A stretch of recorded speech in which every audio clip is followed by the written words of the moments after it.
शशि गौर पूर्णिमा के शुभ अवसर पर हम श्री चैतन्य चरितामृत से पढ़ रहे हैं। कल हमने श्लोक संख्या आदि लीला अध्याय 3 श्लोक संख्या 20 से पढ़ा। तो भगवान के अवतार का कारण कि भगवान ने सोचा कि ये स्वयं युग धर्म का जो नाम संकीर्तन है अर्थात पवित्र नाम के समूहित कीर्तन का प्रवर्तन स्वयं करे, और इसीलिए ने ऐसे विचार किया कि मैं स्वयं प्रकट हुआ। मैं संसार को प्रेम भक्ति के 4 रसों की अनुभूति कराकर प्रेम विभोर होकर नित्य करने के लिए प्रवृत्त करूंगा। तो भगवान ने स्वयं ये युग धर्म का उन्होंने स्थापित किया। मैं भक्त की भूमिका निभाऊंगा। तो भगवान श्री कृष्ण श्री चैतन्य महाप्रभु के रूप में प्रकट होकर भक्त की भूमिका निभाकर स्वयं भक्ति का अभ्यास करके उनकी शिक्षा दूंगा। तो स्वयं वे भक्ति का अभ्यास करेंगे, तो वे भक्त के रूप में हैं। तो श्री चैतन्य महाप्रभु स्वयं जैसे भक्त का आचरण होता है वो स्वयं वो आचरण करके शिक्षण, इसको कहते हैं आचार्य। आचार्य का अर्थ ये है जो अपने आचरण से दूसरों को शिक्षण देते। तो ऐसे नहीं कि सिर्फ बोलना या बताना, पर स्वयं उसका भी पालन करना। तो यही भगवान कह रहे कि मैं स्वयं भक्त का अभ्यास करके उनकी शिक्षा दूं। जब तक कोई स्वयं भक्त का अभ्यास नहीं करता तब तक वो दूसरों को इसकी शिक्षा नहीं दे सकता। तो ये एक बहुत महत्वपूर्ण चीज है कि जो भी शिक्षा हम लेते हैं स्वयं हमें भी उसका पालन करना है। और यहाँ पे कृष्णदास कविराज जी कुछ बताते हैं, जब तक कोई स्वयं भक्ति का अभ्यास नहीं करता तब तक वो दूसरों को इसकी शिक्षा नहीं दे सकता। इस निष्कर्ष की पुष्टि वस्तुतः पूरी गीता तथा भागवत में हुई है। तो ये जो निष्कर्ष है ये पूरे श्रीमद् भागवतम में भी दी गई है। श्री चैतन्य महाप्रभु ये भूमिका निभा रहे भक्त की, और स्वयं वो भक्त के रूप में। तो ऐसा लगता है कि ये कैसे भगवान है, वे भी सब कुछ कर रहे हैं, दंडवत प्रणाम कर रहे हैं, नाम जप कर रहे हैं, हरि नाम कर रहे हैं, प्रचार कर रहे हैं, इस प्रकार से। तो और सन्यासी के रूप में रह रहे हैं और सन्यास का धर्म का पालन कर रहे हैं, इस प्रकार से। तो भगवान किसके लिए ये सब कर रहे हैं? ये शिक्षण देने के लिए स्वयं कर रहे हैं, और स्वयं के आचरण से वे दूसरों को शिक्षण देंगे। Unless one practices devotional service himself, he cannot teach it to others. This conclusion is indeed confirmed throughout the Gita and Bhagavatam. और भगवान अवतारित होते हैं। यहाँ पे भगवद गीता का ये श्लोक बताया गया है, यदा यदा हि धर्मस्य ग्लानिर्भवति भारत अभ्युत्थानम् अधर्मस्य तदात्मानं सृजाम्यहम्। हे भरतवंशी, जब जब और जहाँ जहाँ धर्म का ह्रास होता है और अधर्म में वृद्धि होती है, तब तब मैं स्वयं अवतारित होता हूँ।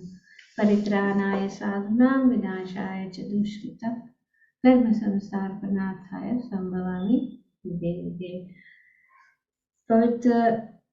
पवित्र आत्माओं का उद्धार करने तथा दुष्टों का विनाश करने के साथ साथ धर्म की पुनः स्थापना करने के लिए मैं प्रत्येक युग में प्रकट होता हूँ। तो भगवान कहते हैं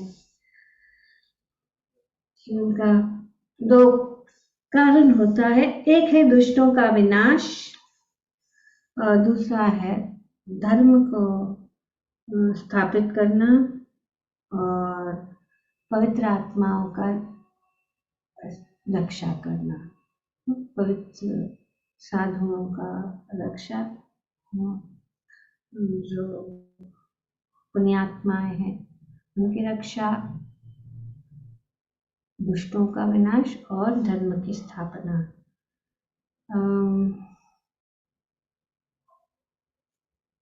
क्योंकि कारण क्या है कि भगवान क्यों अवतारित होते हैं, ये भी एक कारण है। और उसके अतिरिक्त और भी भगवान बताते हैं कि यदि मैं धर्म की सही सिद्धांतों का प्रदर्शन न करता तो ये सारे जगत विनष्ट हो जाते और मैं अवांछित जनसंख्या का कारण बनता तथा इन सारे जीवों को विनष्ट कर देता। तो इसीलिए भगवान कहते हैं कि कौन मार्ग दिखाएगा अगर मैं नहीं दिखाऊंगा।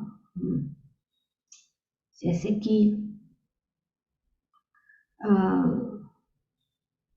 माता पिता के बच्चे होते हैं तो पिता जो है सोचता है कि बच्चों को मार्गदर्शन कौन दे, और मार्गदर्शन देने वाला पहला कौन है? माता पिता। तो अगर मैं नहीं दूंगा तो और कौन देगा? तो इसी प्रकार से हम भगवान के सब अंश है, भगवान के सब अंश होने के नाते वे हमारे पिता है। तो वे सोचते हैं कि अगर मैं नहीं रास्ता दिखाऊंगा, मैं धर्म की सही सिद्धांतों का प्रदर्शन नहीं करूंगा तो सारे जगत विनष्ट हो जाएगी। ये भगवान यहाँ पे सोच रहे हैं, कह रहे। क्यों? क्योंकि यदि आचरति श्रेष्ठा तत्तत् केवलो जन स्वयत् प्रमाणम कुरुते लोकस्तत् अनुवर्तते।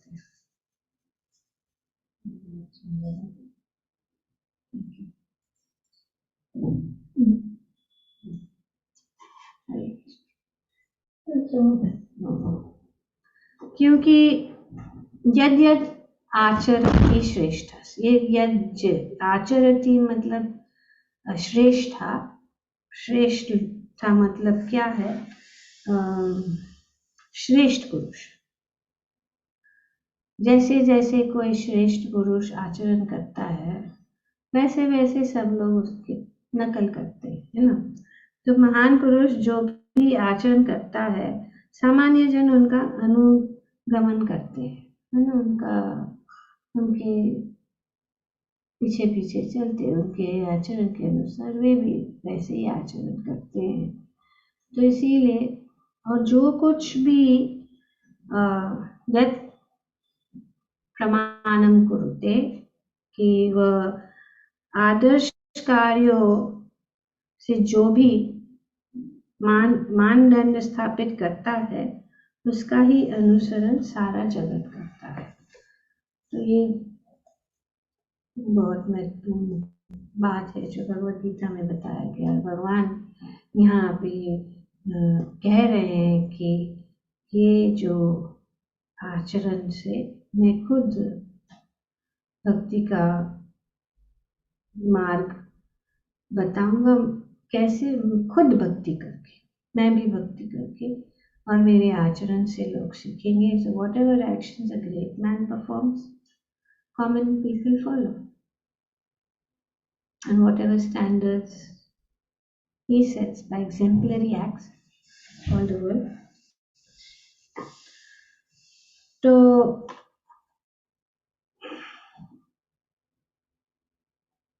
युग धर्म प्रवर्तन है हमसा हैते आम विना अन्य नारे रज प्रेम देते.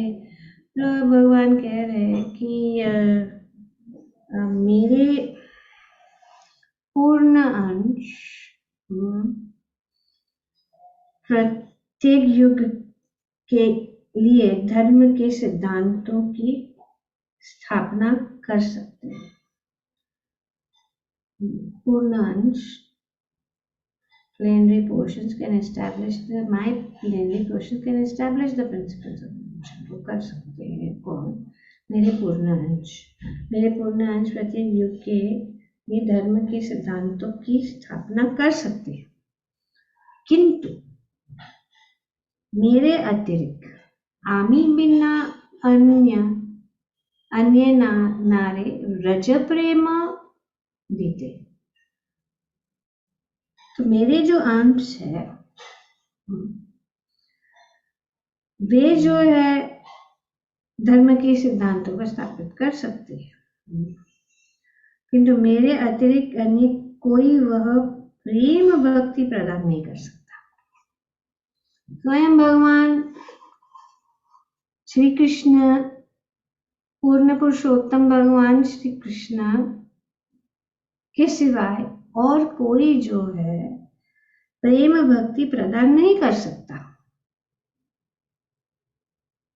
जो व्रज के निवासियों द्वारा संपन्न की गई है. तो भगवान ने इस प्रकार से विचार करे कि मुझे प्रकट होना है, क्योंकि अगर मैं प्रकट होऊंगा तो स्वयं भगवान. और स्वयं भगवान कौन? श्री चैतन्य महाप्रभु. स्वयं भगवान जो भक्त की भूमिका निभाकर भक्ति का मार्ग सिखाने के लिए अवतरित होने की जो यहाँ पे विचार कर रहे और कह रहे कि मैं इस प्रकार से, क्योंकि मेरे सिवाय और कोई नहीं कर सकता हूँ और कोई नहीं. ये प्रेम भक्ति जो व्रज के निवासियों द्वारा संपन्न की गई है, वे प्रेम भक्ति मेरे सिवाय और कोई नहीं प्रदान कर सकता है. मैं ही प्रदान कर सकता हूँ.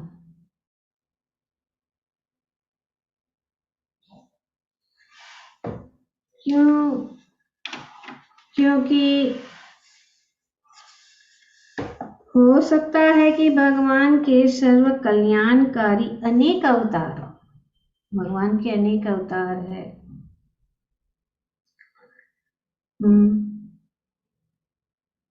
बहुत कल्याणकारी है, किंतु श्री कृष्ण के अतिरिक्त ऐसा कौन है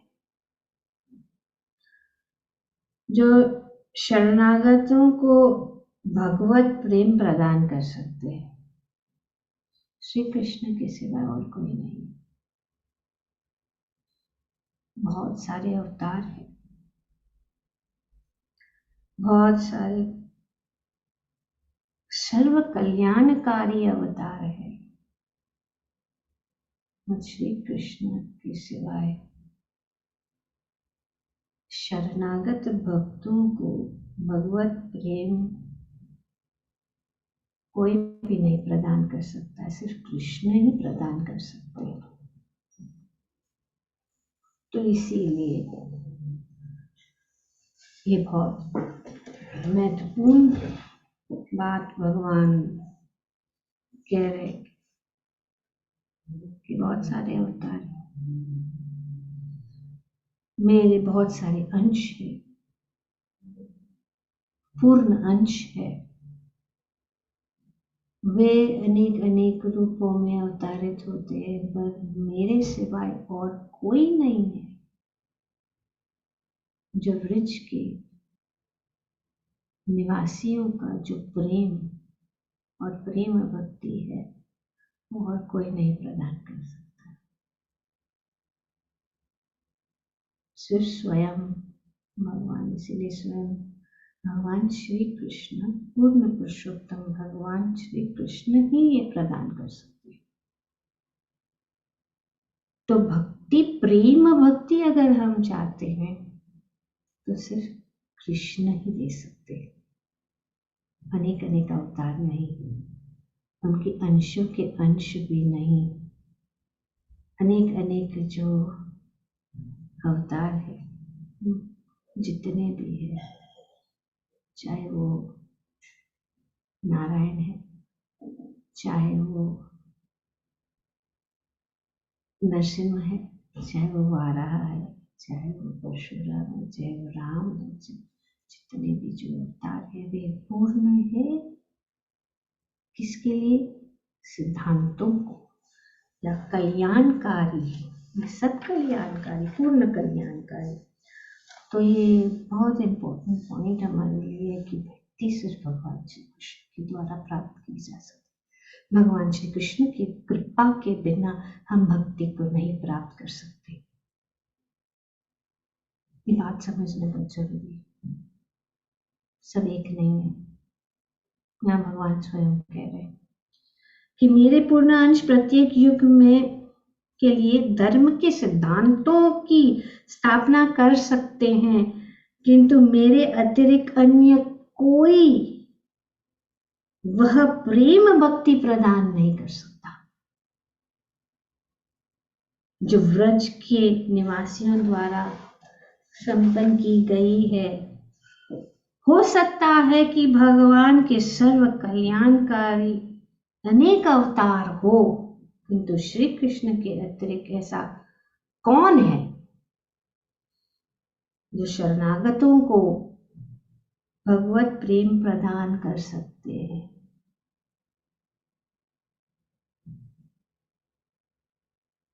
एतेषां सकलाभं स कृष्णस्तु भगवान स्वयं, स्वयं भगवान नहीं प्रदान कर सकते और कोई नहीं कर सकता। तो यही बात भगवान सोच रहे हैं। ताहाते आपन भक्त गणकारी संगे, पृथ्वी ते अवतारी करिनो नाना रंगे। तो भगवान कहते हैं कि अतएव मैं अपने भक्तों के संग पृथ्वी पर प्रकट होकर विविध रंगमयी लीलाएं संपादन करूंगा। भगवान अपने भक्तों के संग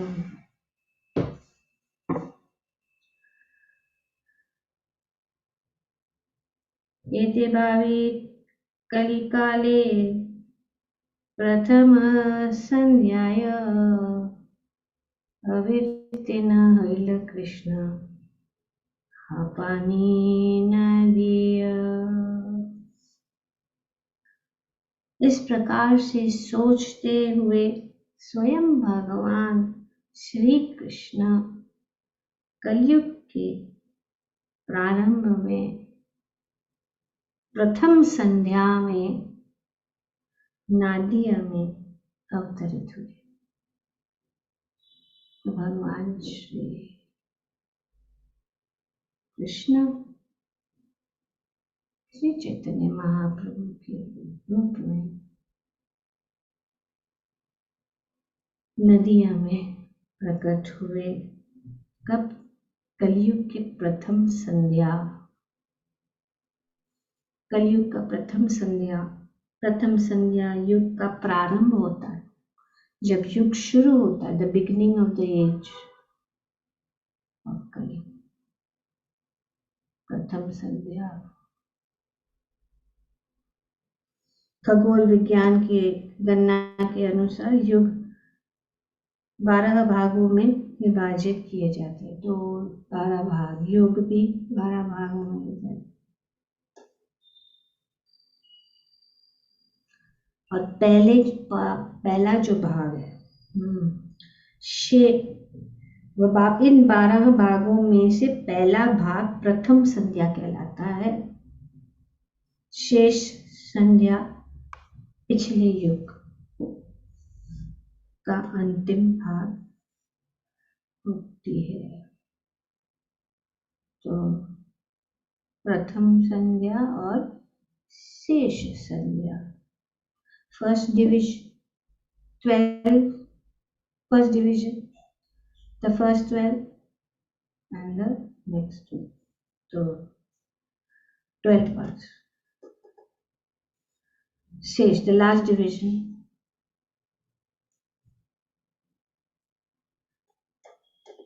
of the presiding age from the junction of two ages. तो ये प्रथम संध्या ये साथ मिलकर दो युगों के संधि का निर्माण करती है। तो सूर्य सिद्धांत के अनुसार ये कलयुग 36,000 जो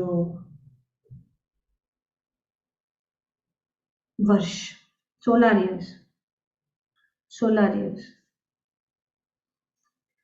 तक रहती है।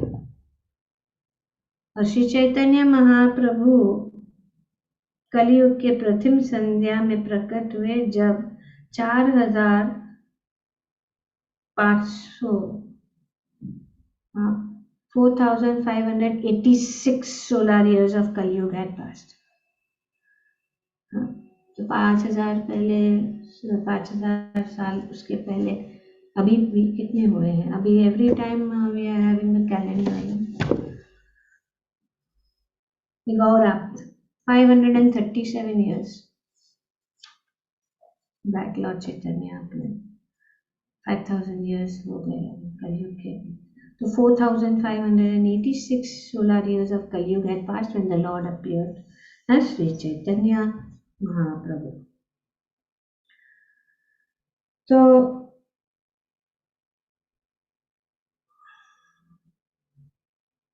इस प्रकार से भगवान ने सोचा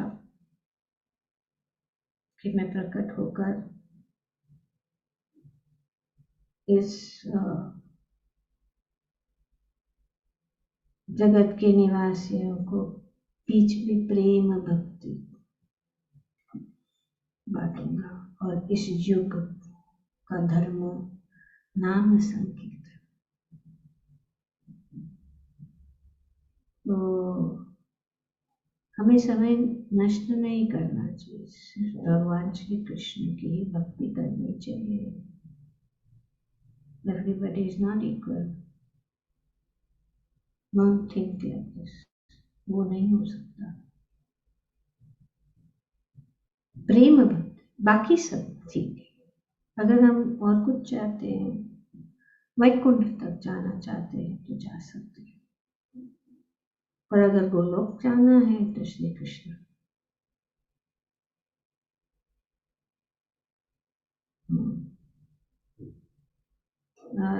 कुछ दिन पहले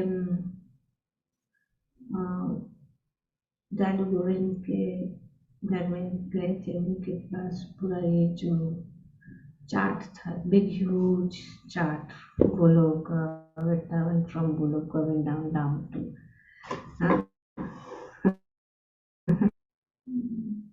the different धाम, गोलोक धाम, देवी धाम ये है, वैकुंठ देवी धाम। इस प्रकार से सब वेरी डिटेल्ड है, ऐसा कुछ ग्रे एरिया नहीं है इसमें। वो इंटरनेट पे भी है वो पूरा chart, the different dhams right from Golok Dham to Devi Dham. तो इस प्रकार से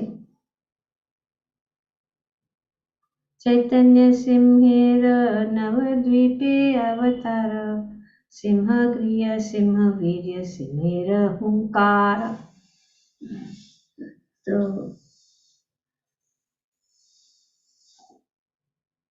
इस प्रकार से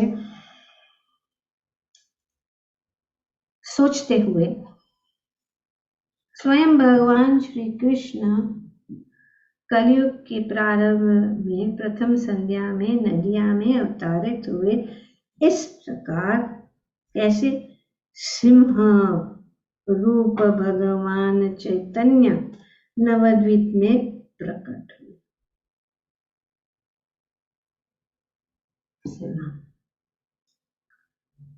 उनके कंधे सिंह जैसे है, उनकी शक्ति सिंह जैसी है और उनका उच्च स्वर सिंह जैसा है।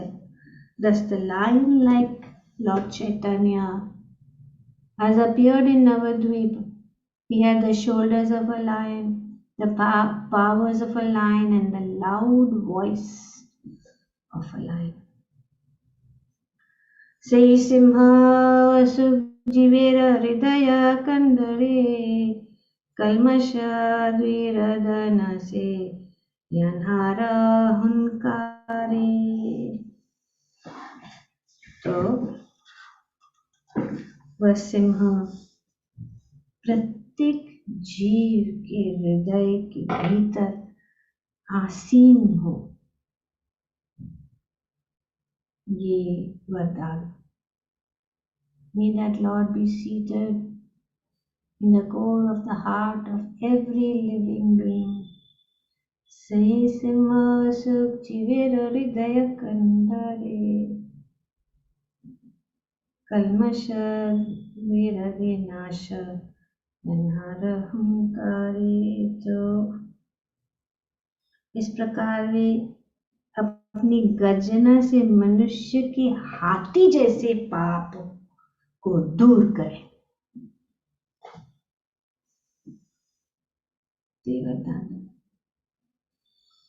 कि भगवान श्री चैतन्य महाप्रभु सभी के हृदय में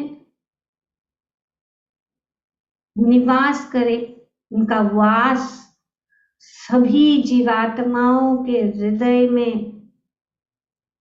के भीतर आसीन हो और वे इस प्रकार से अपनी गर्जना से, जैसे कि सिंह जब गर्जना करते हैं तो सभी जो प्राणी है वो जो भय से भाग जाते, उसी प्रकार से भगवान सिंह जैसे भगवान श्री चैतन्य महाप्रभु हमारे हृदय के आसन पर आसीन हो और उनकी एक गर्जना से सभी जो हाथी समान जो पाप है वो दूर कर।